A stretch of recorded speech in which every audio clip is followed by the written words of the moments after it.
ஏங்க ஒரு விஷயம் தெரியுமாங்க?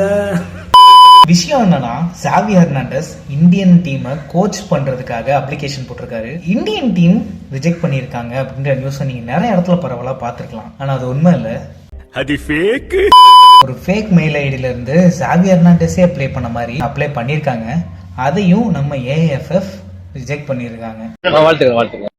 இதுல அட்மோஸ்ட் சம்பவம் என்னன்னா, ஃபெப்ரிசியோ ரொமானோ அவரோட ஹியர் வி கோ லைவ் பேஜ்ல போஸ்ட் பண்ணியிருந்தாரு, சாவி ஹெர்னாண்டஸ் இந்தியன் டீமுக்கு அப்ளை பண்ணியிருக்காரு, ஏஎஃப்எஃப் ரிஜெக்ட் பண்ணியிருக்காங்க அப்படின்னு சொல்லிட்டு அஃபிஷியலா போஸ்ட் பண்ணியிருந்தாரு.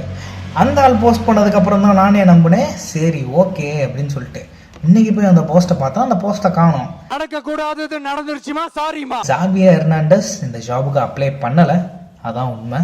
இந்தியன் டீமோட நிலைமை இதுக்கப்புறம் எப்படி இருக்கும் அப்படின்னு நீங்க நினைக்கிறீங்கன்னு கமெண்ட்ல மென்ஷன் பண்ணுங்க. அதிகாரிகளா இருக்கீங்களா இல்லையா? நாடு எங்க சார் போகுது? நாடு நாசமா போகுது. உனக்கு என்ன பிரச்சனை?